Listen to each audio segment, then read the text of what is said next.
কথা হচ্ছে তোমার দুঃখের কথা, হতাশার কথা, বেদনার কথা আমরা প্রত্যেকেই একে অপরকে বলি, কিন্তু আমি তোমাকে বলবো কাউকে বলে লাভ নেই। 80% লোকের কোনো ইন্টারেস্ট নেই তোমার দুঃখ, হতাশা, বেদনা এসব শোনার জন্য, তোমার অভাবের কথা শোনার জন্য। আর 20% লোক তারা তোমার দুঃখের কথা, তোমার হতাশার কথা, তোমার বেদনার কথা শুনে মনে মনে হাসবে, মনে মনে তারা আনন্দিত হবে। ইয়েস, এটা রিয়ালিটি। সো ফ্রেন্ডস, যদি জীবনে উন্নতি চাও, নিজের যন্ত্রণার কথা প্রকাশ না করে নিজের যন্ত্রণাকে নিজের জ্বালানি রূপে ব্যবহার করতে শেখো এবং নিজেকে সেই জায়গায় নিয়ে যেতে শেখো। প্রথমেই আমি তোমাকে বলবো, অন্যের কথা শুনে নিজের বিশ্বাসটাকে বদলাবে না।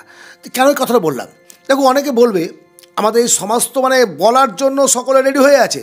একজন মানুষ তোমাকে বলবে এই বিজনেস করিস না, আমার কাকা বিজনেস করেছিল, বিজনেস করে এত টাকা লস করে ফেলেছে, এত ধার এত দেনা যে বিজনেস টিকিয়ে রাখা অত্যন্ত কঠিন। কেউ বলবে বিজনেস কর, চাকরি পাবি না, সরকারের চাকরি দেওয়ার ক্ষমতা নেই, প্রাইভেট কোম্পানির বেতন নেই, তুমি তাই করতে লাগলে।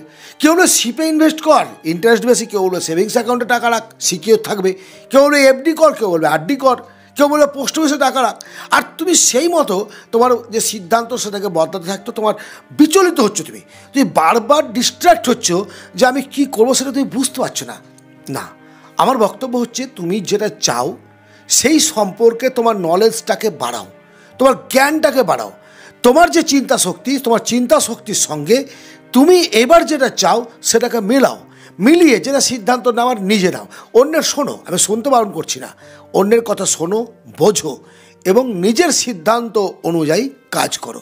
যদি জীবনে ধনী হতে চাও, যদি জীবনে প্রতিষ্ঠিত হতে চাও। আমাদের এই পৃথিবীতে কোনো কিছু খারাপ বা ভালো বলে নেই। তোমার চোখে যেটা খারাপ, অন্যের চোখে সেটা ভালো। আজকে ধরো আমি কথা প্রসঙ্গে বলছি, কেউ শিপে টাকা ইনভেস্ট করে বা শেয়ার মার্কেটে টাকা ইনভেস্ট করে কোটি টাকার মালিক হয়েছে, যেমন ওয়ারেন বাফেট। আবার কেউ ওয়ারেন বাফেটের অনুসরণ করতে গিয়ে তার জীবনের সঞ্চিত টাকা, এমনকি লোন করেও শেয়ার মার্কেটে টাকা ইনভেস্ট করেছে এবং ফেলিওর হয়েছে, জীবনটা একেবারে তছনছ হয়ে গেছে, শেষ হয়ে গেছে। এবার তুমি যদি এই দুজনকে দেখো, দুজনের তার পরিস্থিতি একটা সময় সাপেক্ষ ব্যাপার তো নাকি? প্রত্যেকটা মানুষের ইউনিক কাজ এবং ভাগ্য দুটোকে কোনোটাকে অবহেলা করা যাবে না। তুমি কারো ওপরে নির্ভরশীল হবে না, আমি প্রথম পয়েন্টে তোমাকে বলেছি।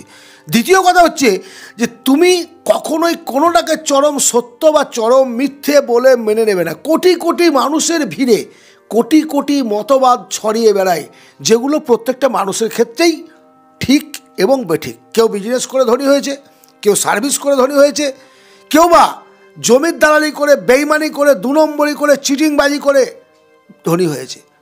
সবার ঠিক আমি বলছি, প্রত্যেকে ধনী হয়েছে, বাট প্রত্যেকের মতামতটা তোমার মতামত নাও হতে পারে।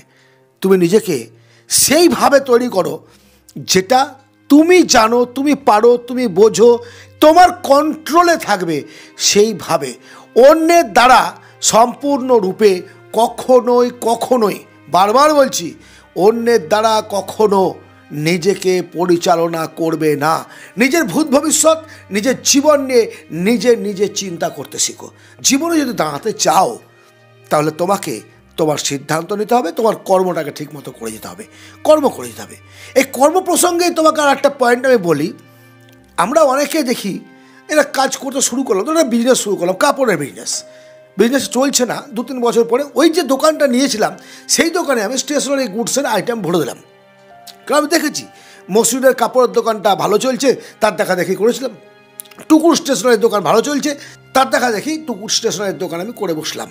ফ্রেন্ডস, তুমি যে বিজনেসটা করতে পারো এবং তোমার সফলতা যেটা, সেটা একান্ত তোমার কর্মফল তোমাকে ভোগ করতে হবে।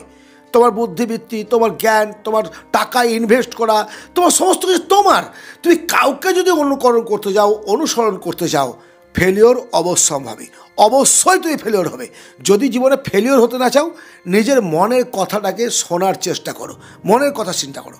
আর একটা কথা হচ্ছে, কতদিন ঠকে শিখবে? বয়সটা তো এইটুকুনি, কতদিন কবে আছি কবে নেই কোনো গ্যারেন্টি নেই। সো অন্যের ভুল থেকে শিখতে শেখো। অন্যের যে ভুল, অন্যরা যে ভুলগুলো করে জীবনে ফেলিওর হয়েছে, আমি ওই জন্যই বলি যে দুজন মানুষের কাছে পরামর্শ নেবে, একজন হচ্ছে সফল মানুষ আর একজন হচ্ছেন অসফল মানুষ। সফল মানুষ তোমাকে সফলতার শীর্ষে কীভাবে পৌঁছেছে সেই গল্প শোনাবে, কারণ সফল মানুষরাও তাদের পদচিহ্ন রেখে যায়, তাদের অনুসরণ করে তুমি লক্ষ্যে তোমার পৌঁছাতে পারবে। আর সেকেন্ড হচ্ছে যে অসফল মানুষ, ভাই এই ভুলগুলো করিস না। আমি আমার কর্মজীবনে এই ভুলগুলো করেছি বলে আমি অসফল হয়েছি, তাহলে তুমি সাবধান হয়ে গেলে। আমি ঠকে ঠকে শিখবো, এই যে মতবাদ, এসব বাদ দাও। অন্যের ভুল থেকে শেখার চেষ্টা করো, এর থেকে বড় প্রাপ্তি পৃথিবীতে আর কিচ্ছু নেই।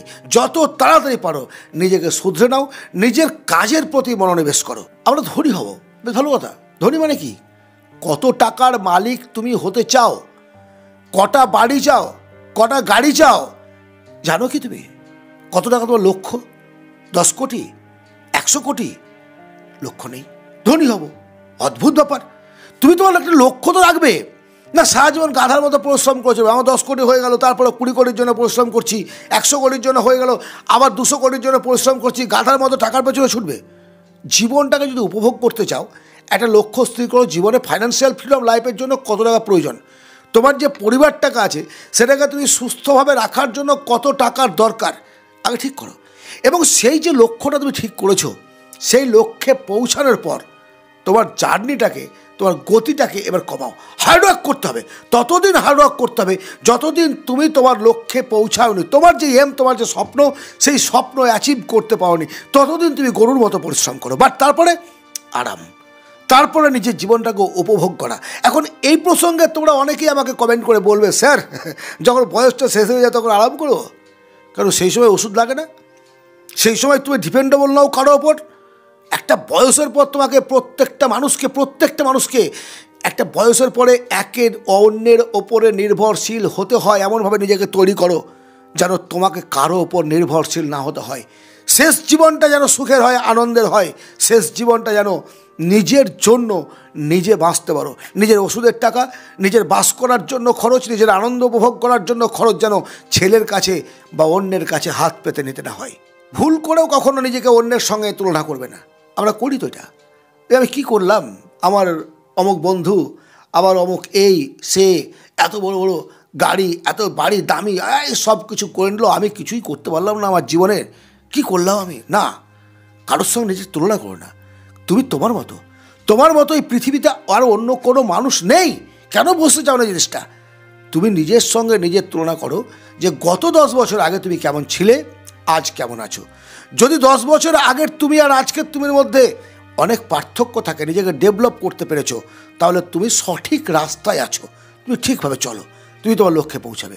কিন্তু তুমি যদি অন্যের সঙ্গে নিজেকে কম্পেয়ার করতে যাও, নিজেকে দুর্বল মনে হবে, অপদার্থ মনে হবে, ডিপ্রেশন আসবে, হাই প্রেশার হবে, রাতে ঘুম হবে না, স্ট্রোক হয়ে ফটাম করে মরে যাবে, অ্যাক্সিডেন্টাল ডেথ হতে পারে।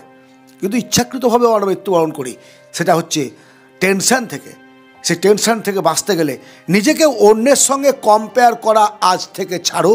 যদি আমাকে ভালোবাসো, সত্যি ভালোবাসো, এবং জানি এতক্ষণ পর্যন্ত তুমি আমার ভিডিও দেখছো মানে তুমি চাও তোমার জীবনের উন্নতি, সুতরাং তুমি নিজেকে নিজের সঙ্গে কম্পেয়ার করো গত দিনের সঙ্গে আজকের, এবং নিজেকে ডেভেলপ করো এভরি মিনিটসে, প্রত্যেকটা মুহূর্তে নিজেকে ডেভেলপ করো।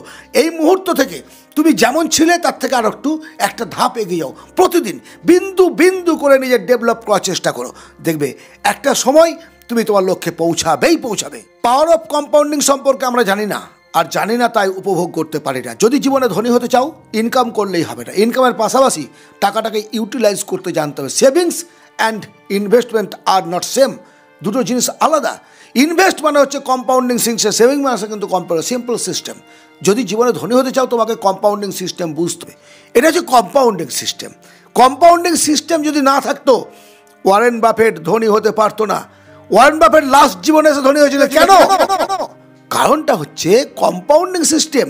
কম্পাউন্ডিং সিস্টেমের জন্যই তিনি তার লক্ষ্যে পৌঁছেছিলেন। এখন তোমরা আমাকে বলবে, আচ্ছা দাদা, জীবনে চলার পথে কি আমরা তাহলে রিস্ক নেবো না? অবশ্যই রিস্ক নেবে। কেন রিস্ক নেবে না? রিস্ক না নিলে তো কিছু হবে না, নো রিস্ক নো গেন। কিন্তু রিস্কটা নিতে হবে ক্যালকুলেটেড রিস্ক। আমার কাছে 10 লাখ টাকা আছে, আমি 10 লাখ টাকা ইনভেস্ট করে দিলাম, বিজনেসে হোক বিভিন্ন ক্ষেত্রে হোক, 10 লাখ টাকায় চলে গেল, কী হবে? সর্বশান্ত ভিখারি দেউলিয়া, দেশ ছেড়ে পালাতে হবে, গ্রাম ছেড়ে পালাতে হবে, এলাকা ছেড়ে পালাতে হবে। কোনটা চাও তুমি? রিস্ক তো নেব, রিস্কটা নেবে এমনই যেন ক্যালকুলেটেড রিস্ক হয়, অর্থাৎ 10 লাখ থাকলে 3 লাখ টাকা ইনভেস্ট করো, তারপর তোমার কাছে 7 লাখ টাকা থাকলো। লসে যদি হয়েও যায় তোমার সর্বশান্ত হবে না, তোমাকে গৃহ ছাড়া হতে হবে না, বাড়ি ছাড়া হতে হবে না, তোমার বাড়ি নিলাম হবে না। কিন্তু আমরা ক্যালকুলেটেড রিস্ক না, বেশি লাভের লোভে একেবারে সব কিছুকে বন্ধক দিলাম। সবাই বিল গেটস হতে পারে না, সবাই ওয়ারেন বাফেট হতে পারে না। মাথার মধ্যে রাখতে হবে তুমি কিন্তু অন্য কেউ নও। সো ফ্রেন্ডস, ক্যালকুলেটেড রিস্ক নাও, যে রিস্কটাকে লস হলেও সহ্য করতে পারবে এমন রিস্ক নাও, সেটাকে ক্যালকুলেটেড রিস্ক বলে। এমন নেবে না যে একটা অজগর একটা গরু খেয়ে ফেলেছে, মানে গিলতেও পারছে না, উগলাতেও পারছে না, অজগরটাও মরলো, গরুটাও মরলো, দুটোই মরে গেলো, এরকম যেমন না হয় বস। মাথার মধ্যে এগুলো রাখো, কথাগুলো রাখো। আমি কিন্তু এমনই বকবক করছি না, আমি চাই মিডল ক্লাস এবং পোর ফ্যামিলির প্রত্যেকটা মানুষ, প্রত্যেকটা সন্তান যেন আগামী দিনে অন্তত একটু ভালোভাবে থাকতে পারে, অবশ্যই থাকতে পারে। কারণ আমাদের মতো মানুষদের পদদলিত করার জন্যই ধনী মানুষদের জন্ম হয়েছে। তাদের দিকে তাকিয়ে নিজে শুধু হাউদাস করলে হবে না, নিজেকে তার যোগ্য তৈরি করতে হবে। খরচের ব্যাপারে তোমাকে অবশ্যই একটা কঠিন সিদ্ধান্ত নিতে হবে যে কোনটা নিড এবং কোনটা ওয়ান্ট বুঝতে হবে। আমি কৃপণ হতে কিন্তু বলি না কাউকে যে তুমি কৃপণ হও, কৃপণ আলাদা জিনিস। কিন্তু আমরা অনেক সময় কী করি, আমাদের যে দেখো ইনকাম করাটা সহজ বর্তমান সময়ে, কিন্তু তার থেকেও অত্যন্ত বেশি সহজ হচ্ছে খরচ করা। খরচের ব্যাপারে কনসাস হও। তোমার যেটা প্রয়োজন তুমি সেটা নাও। নিড ওয়ান্টের পেছনে ছুটবে না, এখন না, যতক্ষণ পর্যন্ত তোমার কম্পাউন্ডিং সিস্টেমে প্যাসিভ ইনকাম না হচ্ছে, মাল্টিপল সোর্স অফ ইনকাম যতক্ষণ না আসছে। অ্যাক্টিভ ইনকামের টাকায় ফুটানি করবে না, অ্যাক্টিভ ইনকামের টাকায় সোয়াপ করবে না, অ্যাক্টিভ ইনকামের টাকায় বড় লোকের চাল করবে না। সবশেষে তোমাদের আমি বলবো, অনেকে লোভে ব্যবসায় প্রচুর লাভ, মানে আজকের ইউটিউবের সময় তো এরকম বলি, আমি বলি, অন্যান্যরা বলে ব্যবসা করো, কোটিপতি হয়ে যাও, এই করো, অমুক করো। এই হয়তো 15,000 টাকা চাকরি করছে, সে চাকরিটা ছেড়ে দিয়ে ব্যবসা শুরু করলো, ব্যবসায় লস খেয়ে গেল। কী অবস্থা? কখনো কারো প্ররোচনায় পড়ে, কোনো ইউটিউব দেখে, কোনো বই পড়ে, কোনো কিছু শুনে, কারো মুখে শুনে এরকম সিদ্ধান্ত নেবে না। তুই চাকরি করছো তো, একটা তো কিছু একটা ইনকাম করছো। একেবারে বেকার ছেলে যে 5 টাকা মাসে ইনকাম করে না, সে জানে ইনকাম না করার যন্ত্রটা কতটা। ফ্রেন্ডস, তুমি একটা ইনকাম করছো, ইনকামের পাশাপাশি তুমি বিজনেস করো, আমি বলছি করো। এবার যখন বিজনেসটা রানিং হয়ে গেল, 15,000 টাকা তুমি বেতনে চাকরি করছিলে, ইনকাম দেখছো 50,000 টাকা বিজনেস থেকে হচ্ছে, তুমি এবার চাকরি ছেড়ে দাও, দিয়ে বিজনেসে পুরোপুরিভাবে মনোনিবেশ করো। কিন্তু কখনোই একটা ছেড়ে দিয়ে সম্পূর্ণরূপে অন্য একটা নৌকায় পা দেবে না, বা কখনোই দুটো নৌকাকে সমান তালে চালানোর চেষ্টা করবে না। অ্যাক্টিভ ওয়ার্ক করছো প্যাসিভ ইনকামের জন্য নয়, অ্যাক্টিভ ওয়ার্ক করছো তোমার জীবন ধারণের জন্য। তুমি যে চাকরিটা করছো 15,000 টাকার, সেই চাকরিটায় মনোযোগের সঙ্গে কাজ করে যাও। আর প্যাসিভ হিসেবে, অর্থাৎ সাইড হিসেবে, তোমার মেন নৌকার পাশাপাশি কচুরি পানার মতো ভেসে যাক তোমার প্যাসিভ ইনকাম। যদি সেটা কোনো দিন ভাগ্যে থাকে, রূপান্তরিত হয় আরও একটা বৃহৎ জাহাজে, সেখানে উঠে পড়বে তোমার নৌকা ছেড়ে। বাট পাশাপাশি নয়। কথাটা গুরুত্ব দিয়ে বোঝার চেষ্টা করো, প্রয়োজনে রিপিট করে আবার শোনো। দয়া করে প্লিজ অনুরোধ করছি, লাইক এবং সাবস্ক্রাইব করবে। কারণ দেখো, তোমাদের একটা লাইক এবং সাবস্ক্রাইব আমার অনুপ্রেরণা, ভালো লাগে। একটা লাইক, একটা সাবস্ক্রাইব, সঙ্গে আছো আর সঙ্গে আছি, এটা আমরা বুঝতে পারি। ঠিক অনুরূপ নিয়মে যেমন তোমাদের সঙ্গে আমি আছি এবং থাকবো আগামী দিন, যতদিন বেঁচে আছি থাকার চেষ্টা করব। ভালো থেকো, তোমাদের উন্নতি হোক, তোমাদের জীবনের সর্বাধিক সুখ নেমে আসুক, এই কামনা করে আজকে এখানেই শেষ করছি। ধন্যবাদ। আগামী ভিডিওতে আবার কথা হবে।